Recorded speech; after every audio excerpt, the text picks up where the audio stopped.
Deep beneath the green hills of New Zealand's North Island, a river carves through limestone laid down 30 million years ago. Water drips from unseen ceilings.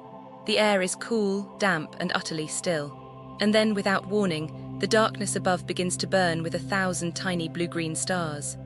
This is Waitomo. In the language of the Maori, the name joins two words, Wai, meaning water, and Tomo, meaning hole or shaft.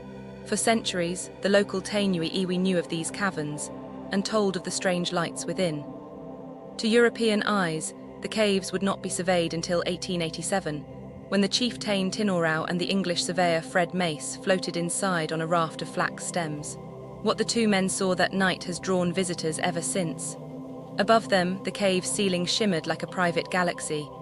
Each pinprick of light was alive, each was hungry. The creature responsible is not a worm at all. It is the larva of a fungus gnat, a small, mosquito-like fly known to science as Arachnocampa luminosa. The genus name means spiderworm, and the reason will soon become clear.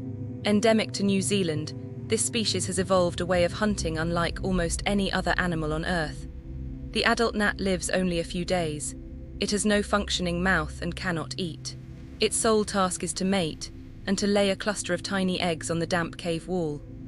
Within about 20 days, those eggs hatch into pale, translucent larvae no larger than a matchstick head. The larva immediately begins the work of a lifetime. It spins a hollow tube of silk and mucus, anchoring the shelter to an overhang above still water or damp earth. From the rim of this nest, it lets down between 20 and 70 long silken threads. Each thread hangs vertically, sometimes half a meter in length, beaded at regular intervals with sticky droplets of mucus. Under a headlamp, the effect resembles a beaded curtain, delicate and glistening. The Waitomo guides call them fishing lines, and the description is precise. For this larva is a fisherman in the sky, casting downward into the darkness of the cave. And to draw its catch, it must first become a light. The light comes from an organ at the tip of the larva's abdomen, a modified excretory structure packed with mitochondria. Inside, an enzyme called luciferase acts upon a substrate called luciferin. Oxygen is drawn in through fine tracheal tubes, and the reaction releases photons of blue-green light at a wavelength of around 487 nanometers. The chemistry is astonishingly efficient, wasting almost none of its energy as heat. The larva can dim its glow or brighten it at will. A hungrier larva shines more strongly. A well-fed one dims and rests.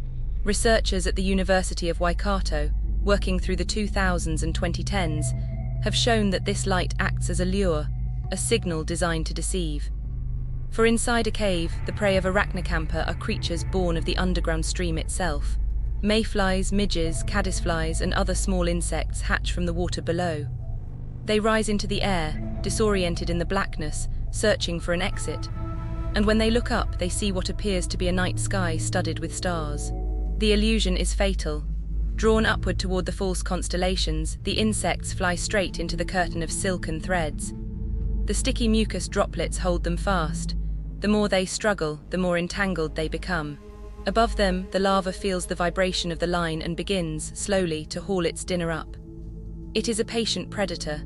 Using its mouth parts, it pulls the thread upward hand over hand until the trapped insect is close enough to consume. Larger prey may be paralyzed by a bite before being drawn in. Cannibalism is not unknown, and neighboring larvae will sometimes lure and devour their own kind. In the darkness of Waitomo, the glow is a promise and a trap in equal measure. The larval stage is the longest chapter in this insect's life. It may last between 6 and 12 months, depending on food and temperature. Throughout that time, the larva remains anchored to its silken nest, glowing and fishing, growing to about 3 centimeters in length. Then one day it stops feeding, retracts its lines, and prepares to change. The pupa hangs from the ceiling on a single thread of silk, suspended in the darkness for about 12 days. Even now it continues to glow, though the light pulses more irregularly. In males, the glow fades before emergence. In females, the light intensifies, for it must serve one final, urgent purpose, to summon a mate the moment she is born. The adult gnat emerges fragile and short-lived. Males cluster around the pupating females, sometimes gathering before the females have even broken free. Mating happens quickly. Within 2 to 3 days, the female lays her 130 or so eggs and dies. The cycle from egg to egg has taken the better part of a year, all to sustain a fortnight of flight. For the ecosystem of Waitomo, this brief and brutal drama is everything. The glowworm colonies depend on a delicate balance. Enough humidity to keep the threads sticky, still air so the lines hang undisturbed, and a steady hatch of stream insects to feed upon. Even a draft from a nearby passage can starve a colony. Even a breath of light from a visitor's torch can extinguish their glow. In 1889, just 2 years after Tain Tinorau and Fred Mace first explored the caves, the chief opened them to guided tour. His descendants still share in the ownership today, through an arrangement returned to the Tainui people by the New Zealand government in 1989. Every year, close to 500,000 visitors glide silently by boat beneath the living ceiling. They are asked to remain quiet and to keep their cameras dark. Scientists continue to study what the caves reveal.